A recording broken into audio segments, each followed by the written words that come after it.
السلام علیکم۔ القاری دوست محمد یوٹیوب چینل سے ایک دفعہ پھر اردو ورژن کے ساتھ نور الہادی حاضر ہوں۔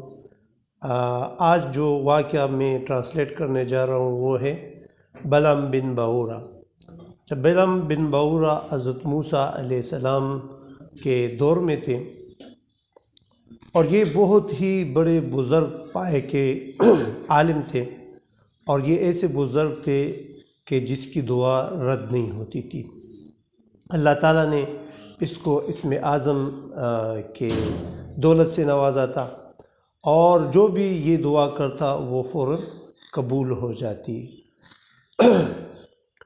اچھا، جب حضرت موسیٰ علیہ السلام کو اللہ تعالیٰ نے کہا کہ آپ اپنا لشکر تیار کر لیں اور قوم بعورہ پر جو ہے حملہ کر لیں، تو قوم بعورہ کو فکر ہو گئی کہ یہ تو ہم ابھی مارے جائیں گے اور ہمارا جو اقتدار ہے وہ ختم ہو جائے گا۔ تو یہ لوگ، ان کے جو سردار تھے، تو ان سرداروں نے فیصلہ کیا کہ ہم بلعم بن بعورہ کے پاس چلے جائیں گے اور ان سے کہہ دیں گے کہ وہ حضرت موسیٰ علیہ السلام کو بد دعا دیں۔ تو یہ سرداران سب مل کر اکٹھے ہو گئے اور بلعم بن بعورہ کے پاس چلے گئے اور بلعم بن بعورہ کو کہا کہ آپ حضرت موسیٰ علیہ السلام کو بد دعا دیجیے۔ بلعم بن بعورہ تو بزرگ شخصیت تھے، اس نے کہا کہ میں کس طرح ایک پیغمبر خدا کو بد دعا دے سکتا ہوں؟ تو اس نے انکار کیا۔ انکار کے بعد یہ لوگ دوبارہ جمع ہو گئے اور ان لوگوں نے بہت سارا مال و دولت وغیرہ اکٹھا کیا اور پھر بلعم بن بعورہ کے پاس چلے گئے۔ بہت زیادہ تحائف اور بہت زیادہ جو ہے مال و متاع، یہ ان لوگوں نے جمع کیا اور بلعم بن بعورہ کے پاس چلے گئے اور اس سے کہا کہ آپ حضرت موسیٰ علیہ السلام کے لیے بد دعا دیجیے۔ عرض یہ کہ ان لوگوں نے بلعم بن بعورہ کو مجبور کیا۔ وہ مجبوری کی عالم میں کچھ اسرائیلی روایات میں یہ بھی آیا ہے کہ ان لوگوں نے اس کی بیوی کو بھی اس بات پر آمادہ کیا کہ وہ بلعم بن بعورہ کو مجبور کرے۔ تو جب بلعم بن بعورہ مجبور ہو گئے تو اس نے اپنا سفر جو ہے وہ شروع کیا۔ وہ ایک غار پر جو ہے بد دعا کے لیے اس نے اپنا سفر جو ہے شروع کیا، تو اس کے ساتھ ایک گدھا تھا۔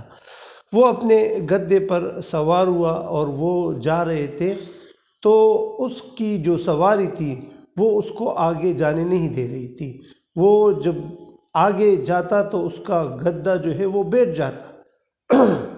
تو آخر میں یہ ہوا کہ اس نے گدھے کو بھی مارا اور اللہ تعالیٰ نے پھر اس گدھے کو، اس جانور کو گویا کہ یعنی زبان وہ بولنے لگا، اور اس نے بلعم بن بعورہ کو کہا کہ آپ یہ کیا کر رہے ہو؟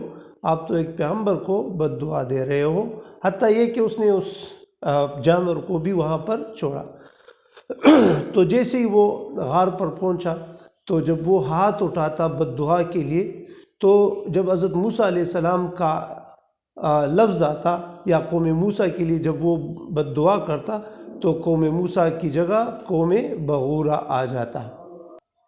اچھا، تو جب بھی وہ بد دعا کرتا تو جب حضرت موسیٰ علیہ السلام کا نام آتا تو موسیٰ کا نام اس کی زبان پر نہیں آ رہا تھا۔ تو پھر لوگوں نے اس کو مجبور کیا، اس کی بیوی نے بھی اس کو مجبور کیا، تو آخر میں جب اس کے زبان سے حضرت موسیٰ علیہ السلام کا لفظ نکلا تو اس کی زبان جو ہے وہ سینے تک آ گئی، اور وہ جو ہے وہ اللہ تعالیٰ نے اس کو بے ایمان قرار دیا۔ وہ ایمان اس سے اڑ گیا، اور اللہ تعالیٰ نے پھر قرآن مجید میں اس کو کتے کی نسبت سے پکارا۔